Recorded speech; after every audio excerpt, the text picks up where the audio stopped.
ആദായനികുതി വകുപ്പ് പരിശോധനയിലും ചോദ്യം ചെയ്യലിലും വിശദീകരണവുമായി CPM തൃശൂർ ജില്ലാ സെക്രട്ടറി MM വർഗീസ് രംഗത്തെത്തി. CPM ജില്ലാ കമ്മിറ്റിയുടെ ബാങ്ക് അക്കൗണ്ടുകളിലെ പരിശോധനയിൽ പാർട്ടിക്ക് ഒന്നും ഭയക്കാനില്ല. തൃശൂർ ജില്ലയിൽ LDFന്റെ മുന്നേറ്റം തടയാനുള്ള ശ്രമമാണ് നടക്കുന്നത്. 1 കോടി രൂപ പിൻവലിച്ചത് ആവശ്യത്തിനു വേണ്ടിയെന്നും അദ്ദേഹം പറഞ്ഞു.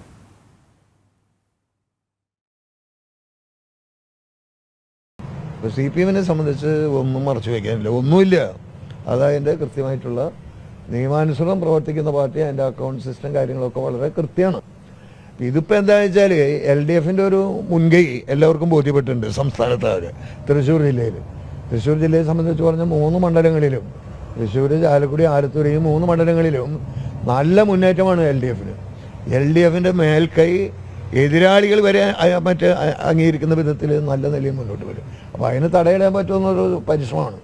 ആരെന്ത് ശ്രമം നടത്തിയാലും അത് നടക്കാൻ പോണ കാര്യമല്ല.